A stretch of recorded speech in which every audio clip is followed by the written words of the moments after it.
When you go in her house, you're just like, oh man, what the heck is that?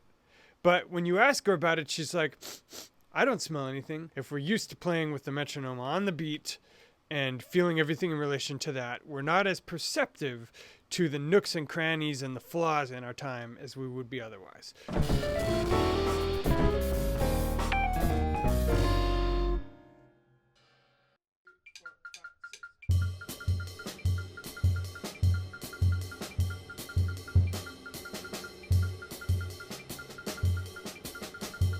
Hey guys, I'm Nate. This is the 80/20 drummer, and welcome to How to Really Play Jazz Part 4, which is dealing with how to trick your brain into helping you play slow.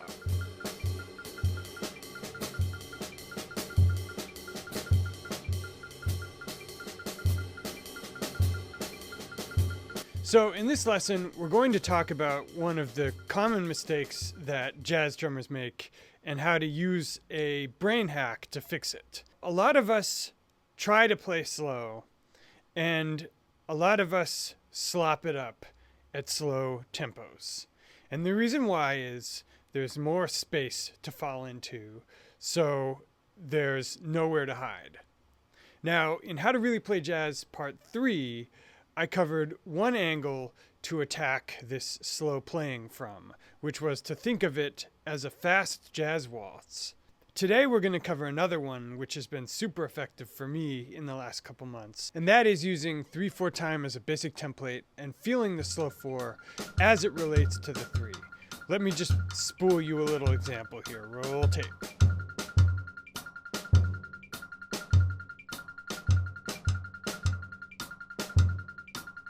So there are a couple reasons why we want to practice it like this, but let's start from the starting point.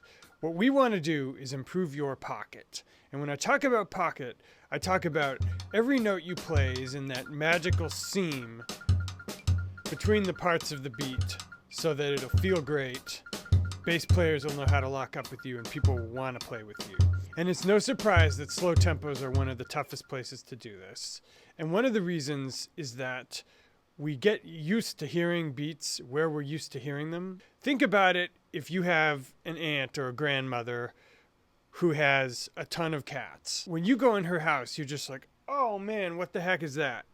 But when you ask her about it, she's like, I don't smell anything. Why? Hedonic adaptation.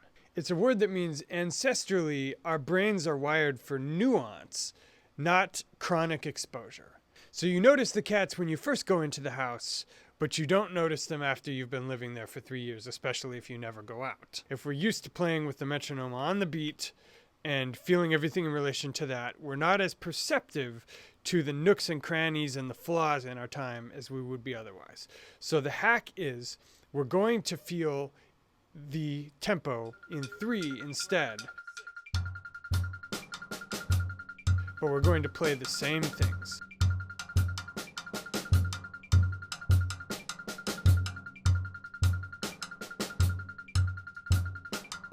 Okay, so I've got 3 exercises for you today. The first one is an exercise for beginning with your brain in 3 and then gradually transitioning to playing a 4-ish idiom while continuing to think in 3.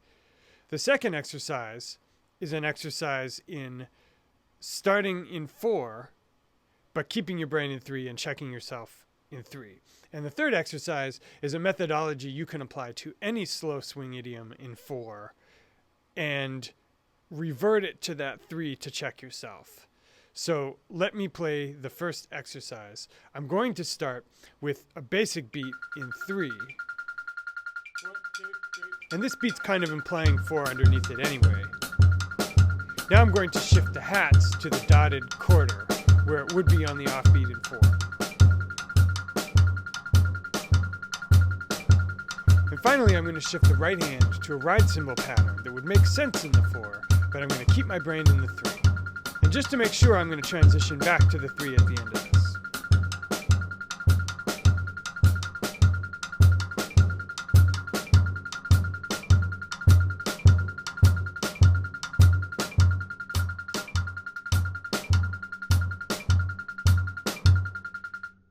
Okay, pause tape, and a quick word about the metronome. You're listening to me playing with the metronome on 16th notes with the accent on the last upbeat before beat 1. You can certainly do it with the accent on the downbeat, but I recommend at whatever tempo you need to start this with, just doing that as a simple first step to rearrange the way your brain hears the time.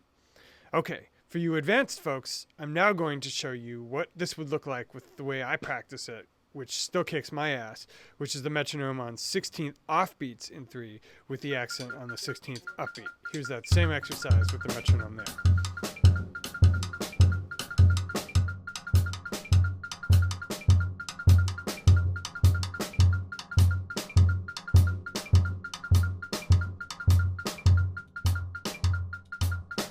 And finally, here it is with my right hand on the ride cymbal.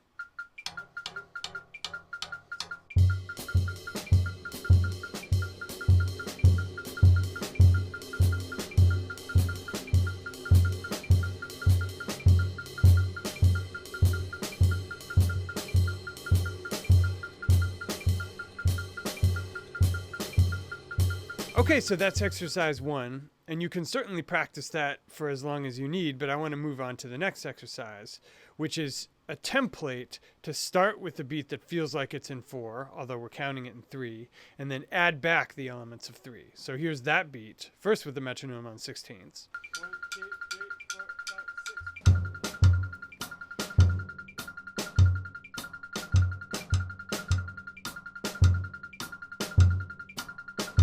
And now I'm adding back the ride cymbal pattern as if we were playing in 3. And that'll serve as a check and balance on things. And now I'm subtracting it again. I'm playing in the implied 4.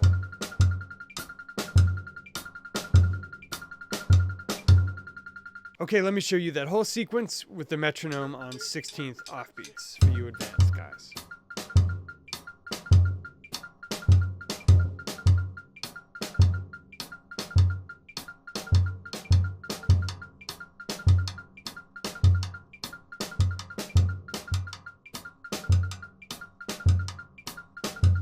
Okay, so pause and another word from our sponsor.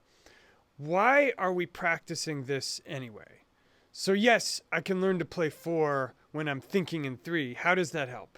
The answer is muscle memory. Your muscles are still going to remember what it feels like to place the beats in the right place, and that's going to extrapolate over to your playing in 4. Okay, final exercise, and this one is a template you can apply to your own beats. So say I have a beat in 4 that sounds like this. 1, 2, 3,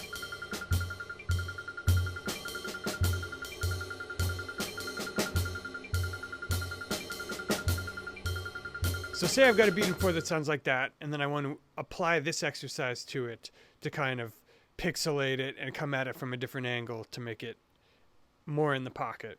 So there are 2 ways I can do that. The first is to take the hi-hat beat, which would fall on the 2 and 4 in the 4, and on the dotted quarter notes in 3, and put it back on beat 2 of the jazz waltz. That's what that'll look like. 1, 2, 3, 4, 5, 6.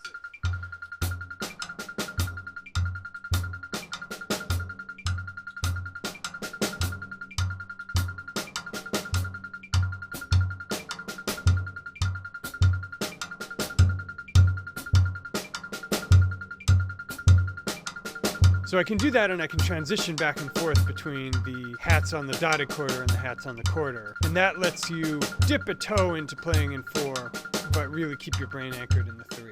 And then the next hack is to leave the hi-hat on the dotted quarter offbeats in 3, which sound like the offbeats, or which sound like the 2 and 4 in the implied 4, and add the basic ride cymbal pattern from playing in 3 back in. And this is what that'll sound like. 1, 2, 3, 4, 5, 6.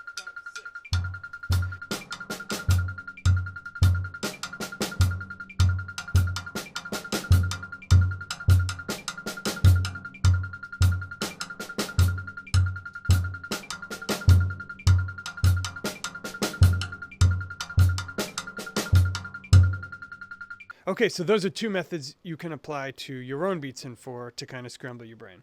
Finally, let me show you what a real life 5 minutes of practice for this, for me, might look like. And I'm doing something which I call the looping exercise, which is basically, once I come up with something, I loop it a couple times, just like I'm making a beat out of it, and then I vary it slightly. So over the course of this, you'll see me dipping in and out of the implied 4.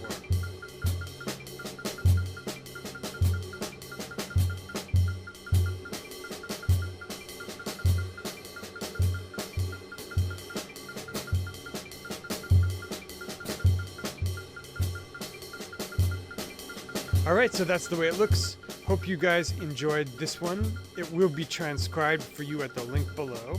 And if you want to get that, there's a link for you to subscribe to my mailing list, which I recommend.